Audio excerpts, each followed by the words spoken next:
नमस्कार India news channel पर 15 अगस्त 2020 देश स्वतंत्रता दिवस मना रहा है।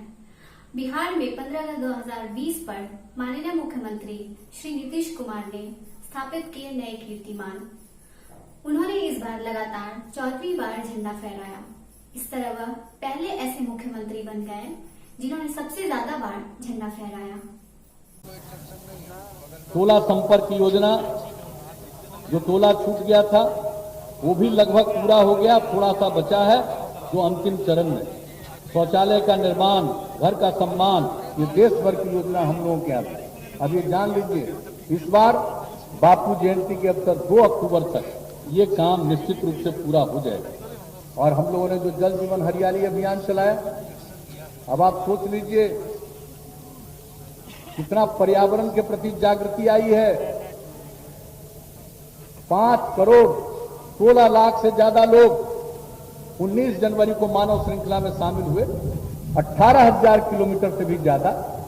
पिछली बार हमने बताया था कि हम लोग करेंगे, आज कितना अच्छा हुआ।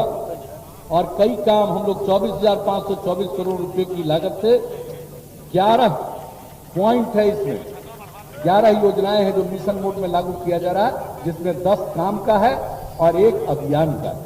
तो ये सब काम किया जा रहा है। और किस तरह से काम हुआ है हरित आवरण के, हम लोग जल जीवन हरियाली बोलते हैं, यानी जल है, हरियाली है, तभी बीच में जीवन सुरक्षित है। और जो काम किया इस बार का हम लोगों का लक्ष्य था, 9 अगस्त को बिहार पृथ्वी दिवस के अवसर पर 2 करोड़ 51 लाख पौधे लगाएंगे। ये जो कोरोना आ गया पहले से शुरू कर दिया गया 5 जून से, और 9 तारीख तक, 9 अगस्त तक 2 करोड़ 51 लाख की जगह पर 3 करोड़ 47 लाख पौधे लगे हैं। अब कितनी जागृति आई है, मैं सबको बधाई देता हूं। और एक बात जान लीजिए, जो हम लोग तालाब, पोखर, आहर पईन के लिए सब किए हैं, अभी लघु जल संसाधन विभाग की तरफ से उद्घाटन हो गया। 1753 योजनाएं का उद्घाटन हो गया। तो एक एक चीज है। और आप जान लीजिए कि सारा काम हम लोग करने जा रहे हैं। और गया, बोध गया, राजगीर, नवादा, सबको गंगा नदी का जल जो उपलब्ध कराएंगे, उस पर काम प्रारंभ हो गया। तो एक एक काम हम लोग जल जीवन हरियाली अभियान के लिए भी किए। तो जो भी हमारा कर्तव्य है, चाहे आज की कोई समस्या हो या कोई भी समस्या आए, उसके समाधान का भी प्रयास हम लोग करते हैं। और इसके अलावे जो भी हमने घोषित किया, 7 निश्चय या जल जीवन हरियाली अभियान, ये सब पर काम, एक एक काम को किया है। और आप लोगों को हमने कुछ बातों की जानकारी दी, समय तो लग गया, लेकिन हम इतना जरूर बताना चाहते हैं कि ये सब काम तो करते ही रहेंगे, लेकिन कुछ और काम करने वाले हैं, तो उसकी सूचना हम दे देना चाहते हैं। राज्य के पंचायती राज संस्थान एवं नगर निकाय के शिक्षकों के सेवा शर्तों को बेहतर बनाने के लिए जितने हमारे टीचर हैं पंचायती राज संस्थान और नगर निकाय में, उनको बेहतर बनाने के लिए शीघ्र नई सेवा शर्त नियमावली लागू की जाएगी। और इनके सामाजिक सुरक्षा के लिए उन्हें कर्मचारी भविष्य निधि, एम्प्लॉय प्रोविडेंट फंड, ईपीएफ का लाभ दिया जाएगा। ये हम लोगों ने तय कर दिया है। और ये सब इसके लिए नियमावली बन रही है, बहुत जल्दी। अब इसके बारे में सब कुछ का फॉर्मल जो औपचारिक निर्णय है वो अभी कुछ ही दिनों के अंदर हो जाएगा। मैं इसकी जानकारी आपको दे देना चाहता हूं। और राज्य सरकार द्वारा सभी पंचायतों में जो हमने जिक्र किया, एक एक उच्च माध्यमिक विद्यालय की स्थापना, तो इसके लिए सबको शिक्षा की सुविधा उपलब्ध कराने के लिए 33,916 शिक्षकों का पद सृजित किया गया है, जिन पर नियुक्ति की कार्रवाई शीघ्र प्रारंभ कर दी जाएगी। अब समझ लीजिए, जो प्लस 2 स्कूल जो हम लोग हर पंचायत में खोलने का निर्णय ले लिए और कर दिया, 9वीं की पढ़ाई शुरू हो जाएगी जब भी खुलेगा। कुछ जगहों पर जो बचा हुआ था 3,300, अब सब जगह के लिए 33,916 शिक्षकों का पद सृजित किया जा रहा है। अब एक बात और जान लीजिए, बिहार भवन एवं अन्य सन्निर्माण कर्मकार कल्याण board, Bihar building and other construction workers welfare board के माध्यम से सभी निबंधित निर्माण कर्मियों को विशेष अनुदान के रूप में 2000 रुपया दिया जाएगा। कृषि से संबंधित उद्योगों तथा कास्ट आधारित उद्योग फूड बेस्ड इंडस्ट्री को औद्योगिक प्रोत्साहन नीति के अंतर्गत देय लाभ के अतिरिक्त कैपिटल सब्सिडी देने के लिए अलग से योजना लाई जाएगी।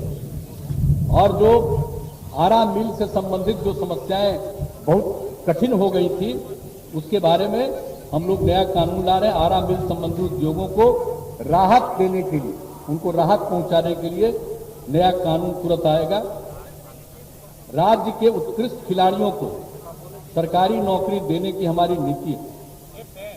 अब जान लीजिए 29 अगस्त को राष्ट्रीय खेल दिवस के दिन खिलाड़ियों के लिए 250 से अधिक पदों की नियुक्ति हेतु विज्ञापन निकाला जाएगा। विशेष अभियान चलाकर स्वास्थ्य विभाग में अगस्त माह में 4,997 यानी 5,000 नर्सों एवं 4,000 से अधिक चिकित्सकों की नियुक्ति की जाएगी।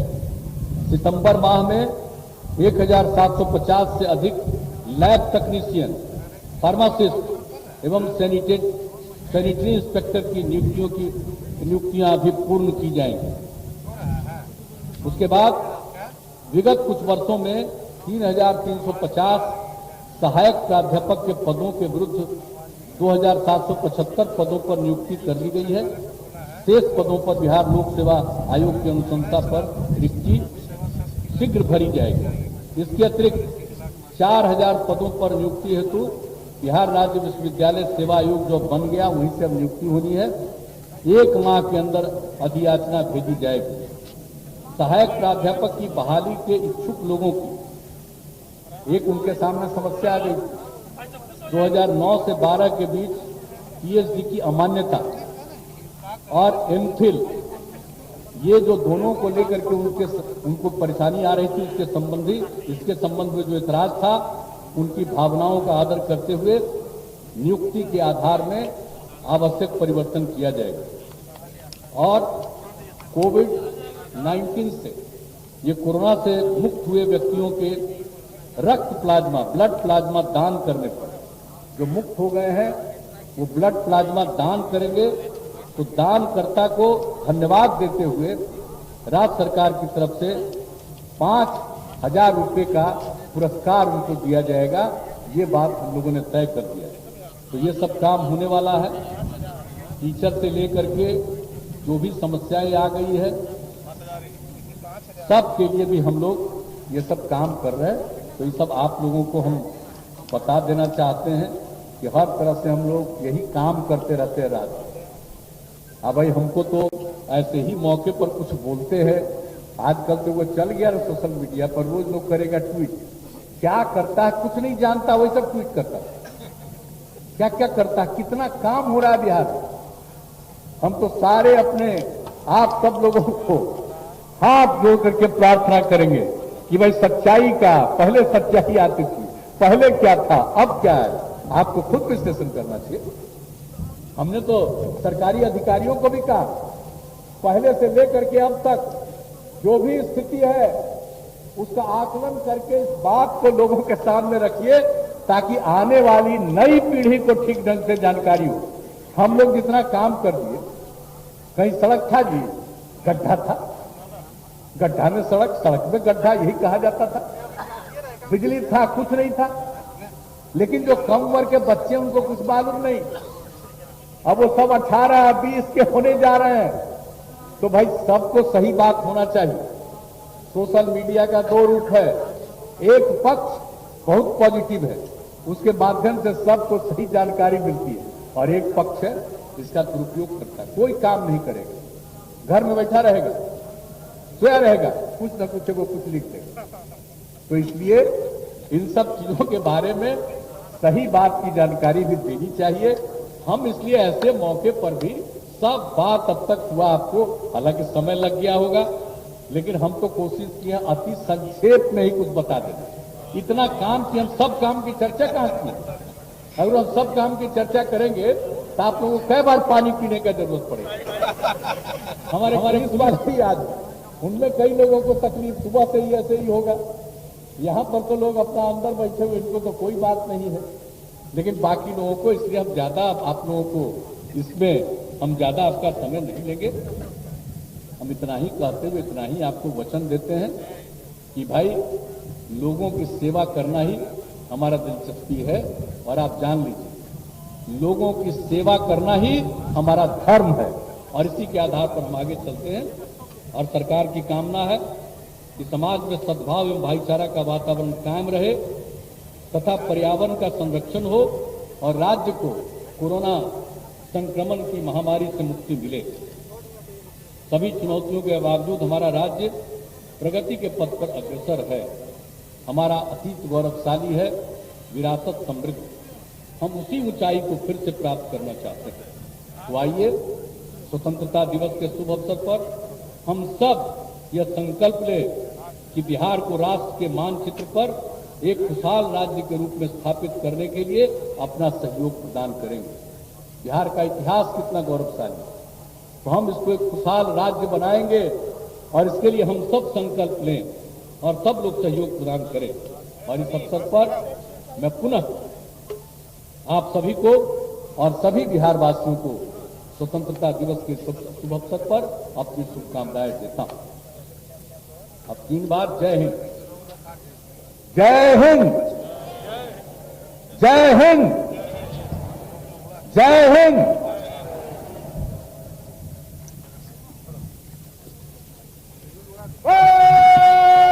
आज के मुख्य अतिथि माननीय मुख्यमंत्री बिहार का जनता को संबोधन समाप्त हुआ।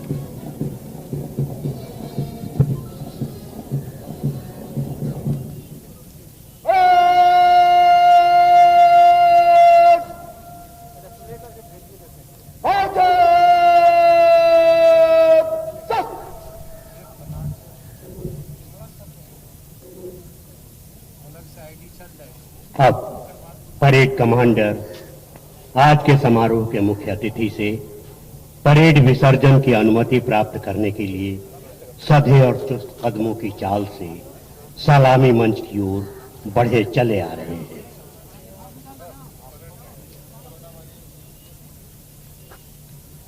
हाँ भाई, पटना ये खत्म हो गया नीतीश का, अब पैच करवा लीजिए।